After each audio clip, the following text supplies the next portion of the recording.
ஒரு இந்தியனாக என் கடமையை செய்ய போகிறேன். இந்தியனாக எனக்கு கொடுக்கப்பட்டிருக்கும் மரியாதையும் கடமையும் நான் செய்ய போகிறேன் என்பதை பெருமையோடு தான் சொல்லிக் கொள்கிறேன். எது எம்பியை போய் அங்கே போய் பதவி ஏற்க போகிறதுக்கு ஒரு இந்தியனாக கடமையை செய்ய போகிறேன். எந்த இந்தியனாவாக கடமையை செஞ்சீங்க? இந்தியனாவாக உங்களுக்கு அந்த எம்பி பதவி உங்களுக்கு எப்படி வந்தது? கமலஹாசன் கோவிச்சுக்கக்கூடாது. நீங்கள் அரசியலுக்கு வந்துட்டீங்க. நீங்கள் அரசியல் பண்ணீங்கன்னா அது விமர்சனத்துக்குள்ளே இருந்தால் நாங்கள் பேசித்தான் ஆகணும். நீங்கள் உங்களுக்கு எப்போ பெருமை?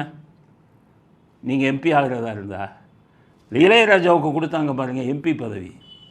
அவர் இசையில் அவர் செஞ்ச சாதனைக்காக கொடுக்கப்பட்டது. அந்த மாதிரி ராஜ்யசபா எம்பி சாதனையாளர்கள் திறமையாளர்களுக்கு கொடுப்பாங்க. நம்ம தமிழ்நாட்டில் இளையராஜாவுக்கு கொடுத்தாங்க, ஷோவுக்கு கொடுத்தாங்க, அங்கே வட இந்தியாவில் அமிதாப் பச்சனுக்கு கொடுத்தாங்க. இதெல்லாம் அவருடைய சாதனைக்காகவும் திறமைக்காகவும் கொடுத்தப்பட்ட எம்பி.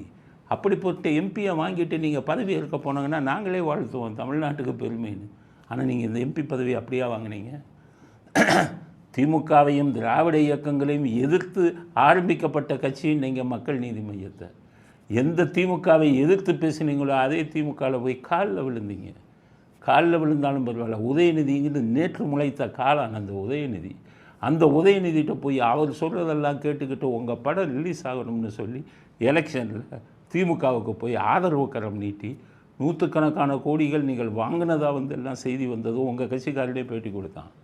அப்படியெல்லாம் வாங்கி அதற்கு பரிசாக அதற்கு இனாமாக கொடுக்கப்பட்டது தான் இந்த எம்பி பதவி. அந்த எம்பி பதவியை வாங்கினதுக்கு உங்களுக்கு ஒரு பெருமையான ஒரு விஷயமா? அதனால் கனவோட போகிறாரு, நான் போய் பேச போகிறேன், நான் போய் இன்றைக்கி பதவி ஏற்க போகிறேன். பதவி ஏறுங்க, ஆனால் பேச முடியாதே உங்கள் இஷ்டத்துக்கு திமுகவில் போயிட்டா.